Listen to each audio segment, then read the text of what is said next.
On est quelques mois après le Forum économique de Davos qui a fait le constat que le monde dans lequel on était est en train de vivre une transformation gigantesque, une espèce de nouvelle révolution industrielle avec l'arrivée du numérique sur l'intelligence artificielle, les nouvelles technologies.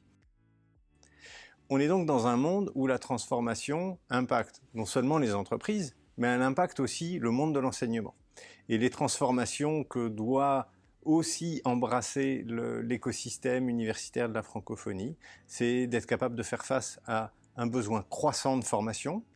Avant, c'était uniquement les formations initiales. Demain, ce sera aussi la formation tout au long de la vie.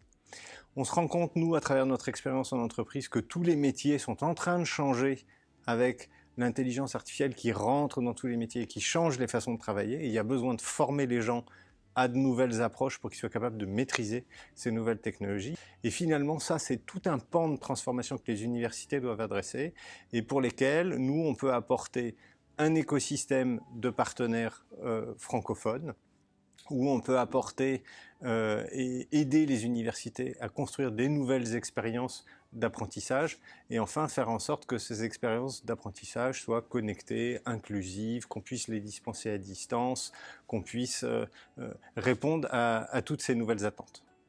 Pour moi, il y a un prérequis qui est important. On a commencé à apprendre à se connaître avec une première participation active de Microsoft à ID9.3 l'année dernière à Marrakech. Et puis, depuis, le chemin a continué, on est très heureux de revenir. Une des raisons principales pour lesquelles on est heureux de revenir, c'est parce que, ayant appris à se connaître, on a le sentiment d'être très en phase sur les valeurs et les missions respectives que s'est donné la UF et qu'a Microsoft.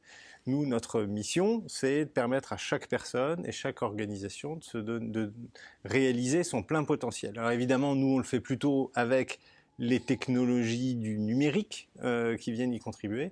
Et donc notre objectif, c'est comment, avec le numérique, on aide à faire réussir un écosystème francophone.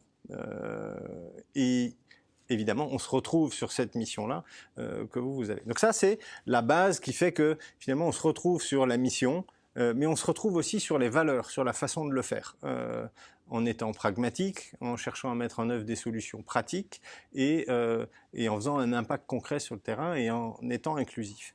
Et finalement, se retrouvant sur la mission, se retrouvant sur les valeurs, moi je trouve que, pour répondre à votre question, la singularité d'un événement comme ID9.4 à Bucarest, c'est d'être capable d'adresser les deux sujets. Le premier sujet, le quoi faire, les grandes orientations, comment faire évoluer à la fois les politiques en matière d'enseignement supérieur, et puis aborder aussi et pouvoir échanger sur le deuxième sujet, traiter et discuter du comment le faire, qu'est-ce qui marche moins bien, quelles sont les limites, qu'est-ce qui a été essayé, quels enseignements on en tire pour faire mieux et s'approprier ces nouveaux outils pédagogiques, ces nouvelles technologies, tant dans les matières enseignées que dans les démarches et méthodes qui doivent changer pour les apprenants, qu'ils soient étudiants en formation initiale ou actifs professionnels dans la vie.